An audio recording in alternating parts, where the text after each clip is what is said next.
Hey what guys, it's Fish here, and today I'm going to be doing a quick faction overview. Basically, CA have released another DLC pack, which is free up until the 29th of October, I think. So you have, what's the date today? It's the 22nd. So you have an entire week, basically, to download this faction for free, or these factions for free, and then after that time is up, you'll have to pay something like £5. So I highly recommend you go and get these factions now whilst you can get them for free. Because, you know, you might not want to play them now, but you might want to play them in the future, or you might be one of them guys who just wants to have every bit of DLC, so you might as well pick it up for free now than having to pay an extra £5 down the line. So make sure you go over to Steam and do that. So yeah, basically these are the Nomadic Tribes. They're up in like the far northeast of the map, like the furthest you can possibly go, up in Scythia. I'm not going to try and pronounce these factions because I will butcher the names. Well, obviously I can pronounce Scythia, the Royal Scythians, but apart from that I'm going to butcher these guys' names, so I'm not even going to try. So yeah, let's run through them a little bit. The Nomadic Tribes is what they're under, and they get two, obviously, faction benefits, or I guess it's like cultural benefits. I don't know what to really call these guys, because you know everyone has them. But these dudes have +2 army recruitment in their capacity in their home provinces, which pretty much just allows them to spam out units over a short period of time. So say they could be sitting on a standing army of 5 units, and they suddenly get attacked. They can then recruit so many units so quickly, just because they can recruit 2 more than any other faction, which is, well, they can recruit 2 more than they would be able to normally, because obviously when you upgrade your capital city and stuff you can have more recruitment slots, but still, if you have the same capital city as everyone else, the same buildings and stuff, you'll be able to recruit 2 more from them, which is just a really good good bonus. They also get plus 10% from raiding and sacking, so I'm pretty sure that's pretty much all you're going to be doing as this faction. You'll take a few core cities, but you're going to be raiding and looting a load of weaker provinces just all around you, and just taking advantage and just becoming a really rich faction by that. And you know, this bonus definitely helps you because you are a horse people. Your main army is made up of horses, so you're going to be on the move pretty much a lot of the time. Okay, so now let's get to individual factions bonuses. So basically this faction, which I'm on now, they get a +10 melee attack during battle in foreign territories, which is really good if you're obviously going off to loot and pillage. You want to have another bonus, so that's just going to be really good for them. Their cav, their infantry, it's all going to be good. They also get +5 wealth from all commercial buildings, which again is pretty good. They can have an alright industry behind their army, and then their disadvantage is that they get a penalty over all the other nomadic tribes. I'm pretty sure everyone has an awful relationship with each other. They all just declare war and just kill each other straight away, I would assume anyway, because they're all really close to each other, or at least fairly close to each other. So yeah, that's this faction done. I'm going to go over to the Scythians now. So they get Archer Mastery, so they get +1 to all archers recruited. I imagine that's including horses, archers on horseback. Their disadvantage is that they get a minus with all the Hellenistic factions, which I'm pretty sure is Alexander. It's all these ones, I'm pretty sure. Hellenistic is Greek, I'm pretty sure. So yeah, I'm pretty sure. I'm gonna say it a few more times if you want. So I think that they get a disadvantage with all Hellenistic factions, which is fine. I'm sure that's not that bad, negativity wise, that's not that bad. And then they get Scythian craftsmanship, 10% from all industrial buildings. Again, it's fairly similar to this faction. They just get +5 for all commercial, and these dudes get +10 for all industrial. So again, they can have a solid industry behind their army, which is always nice. And then we'll go ahead over to this faction, and they have a minus diplomacy with all the eastern factions, which could be kind of troublesome because this faction think is surrounded by quite a few of the powerful Pontus and Parthia. I think they're quite close to them, so they're going to struggle with that I guess we'll just have to become big really soon and take them out, whilst the other factions are kind of small. Their next bonus is plus 20% wealth from the livestock buildings, which is really good. Like, just have loads of food, loads of cattle, loads of horse places, which gives your horses more experience in combat and stuff. Like, that's really good. I think that's gonna make this faction kind of strong. And they get plus 10 melee defense for all units during battle in their own allied territory. That's Russ again, which is pretty good for defending. Like, that's solid. I'm quickly going to jump in just to play as a random faction, just so we get a nice overview of the faction. I'm not going to do it for every faction because that'd just be long. And I'm sure you guys just want us to have a quick like heads up about it. So I will quickly do that. I will do the Royal Scythians because they're the name I can pronounce, so I can keep on talking about the Royal Scythians. And we'll also let the dude have his little talk at the beginning telling us what's good and what's bad. So I'll let you guys listen to him talk for a while. As king of all the Scythians, your claim upon the lands of the Katiaroi to the west is just. Do with them as you see fit. Right to the southeast and you will find Sarmatians. Be wary, for they are your equals in archery and horsemanship, but will not think twice when you have seized lands and herds from under their very noses. Although horses cannot ride across water, a port will enable trade and conquest with kingdoms beyond the Black Sea. Bosporus to the south is a gateway to the farthest reaches of the Mediterranean. The Scythians could yet be masters of all. Okay, cool. So that kind of just gives you an overview of what your like underlying objectives are. I'm pretty sure the other factions, one's over here, starts off there, and the other one starts off down here somewhere. I think, anyway, it's around there at least. So the Scythians are obviously over here. Their main units are horses, as you can see. You start off just with a load of horse archers. You can recruit horse archers and horses. You're basically just a horse type people, and as you can see, their buildings are very, very similar. You upgrade this, you get some archers and get some tribesmen. You upgrade it to this, and you get some horse skirmishers.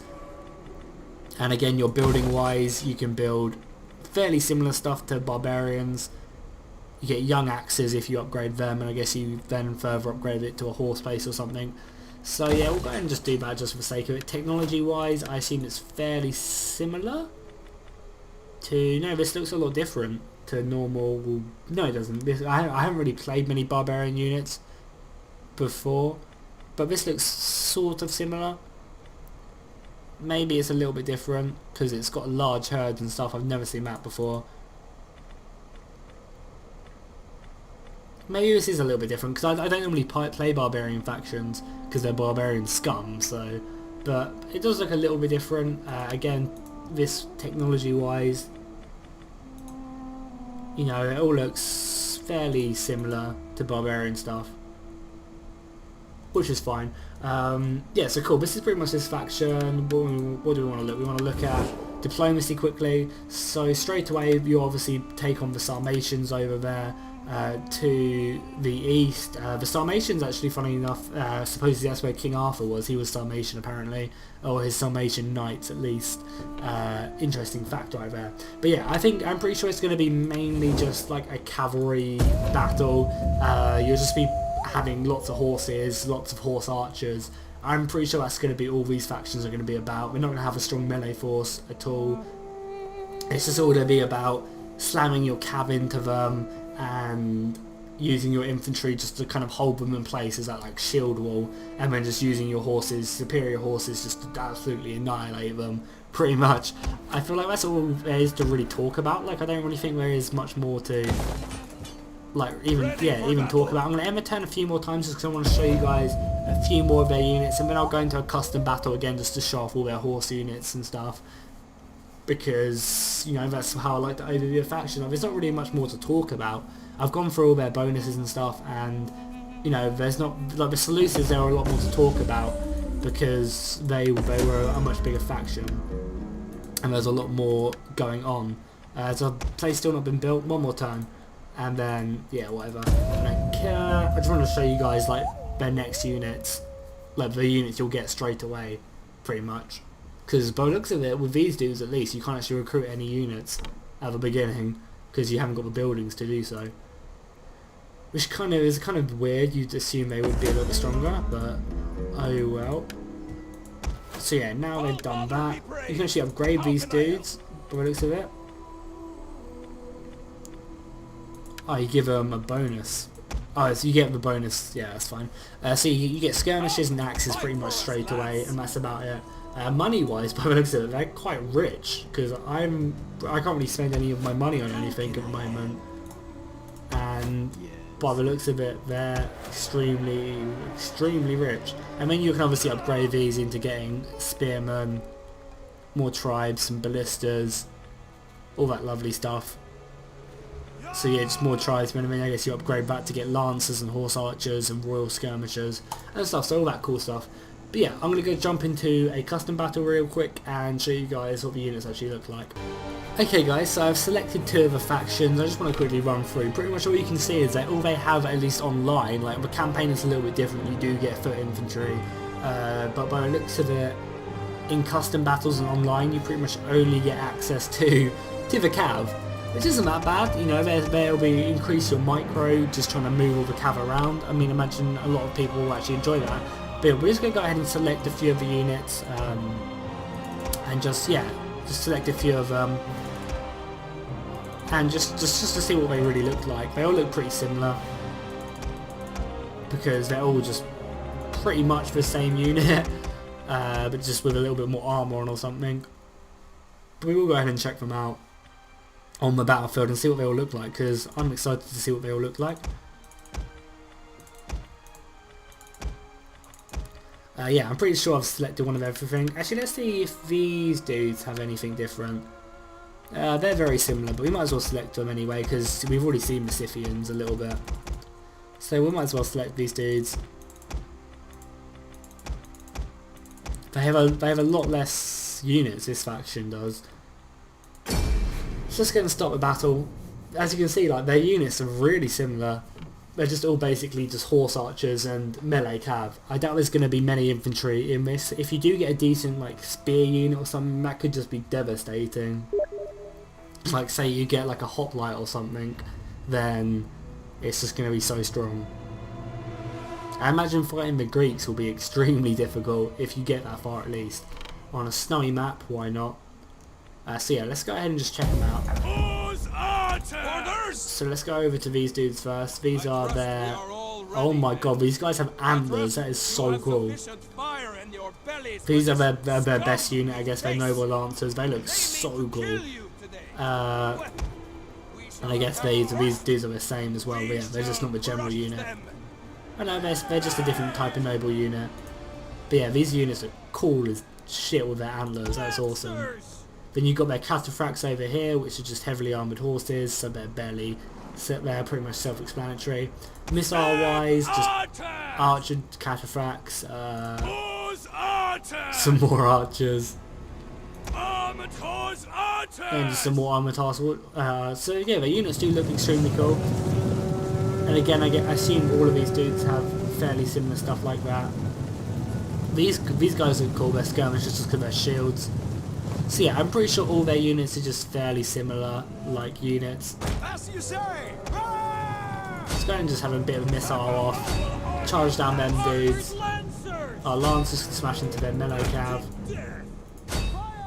Our lancers can also smash into their missile cav there. There's just going to be a lot of like microing around, I feel. Our general is under attack. Yeah, I feel like there's going to be a lot of kiting around this like field with this faction, like always having to check out, like split units up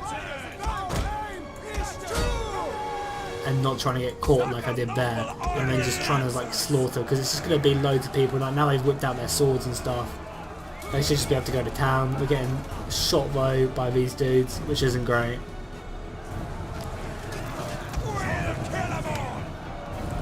But yeah, just the antlers look so cool. That really did surprise me. But it does look awesome. They got like war hammers out as well. That's crazy. probably made from like bone or something. That's pretty cool. Okay, cool. So that's pretty much the faction overview. Like the unit-wise, it's not really very diverse. It's just there's a lot of them. I mean, there's not even a lot of them. I mean, like they're all pretty similar. Like each faction doesn't really have a different unit. They're all the same, just a different kind of variation, as it were. But I still think there'll be an interesting faction to play, mainly just because it's a different style. Whereas normally with every other faction, you're pretty much just stuck with like heavy infantry and archers, and maybe like a little bit of cav, which you don't really have to worry about because your infantry can just kill their cav. Like same with like Greece as well, you pretty much just have spears and then that's about it. Like you just chill with them and then some decent cav. Whereas with this faction, you have really weak infantry and just a load of cav, and that's about it. And then like missile cav and stuff like that. So I think there'll be a really interesting faction to play. Maybe I'll play them on stream or something in the future, but who knows. But yeah, that's pretty much a faction overview. If you enjoy this faction, please tell me why in the description or in the comments down below. And yeah, let's have a chat about them or something. And I'll see you guys next time. Make sure you go over and check my Rome 2 campaign. New episode should be up very, very soon. The battle is turning in our favour.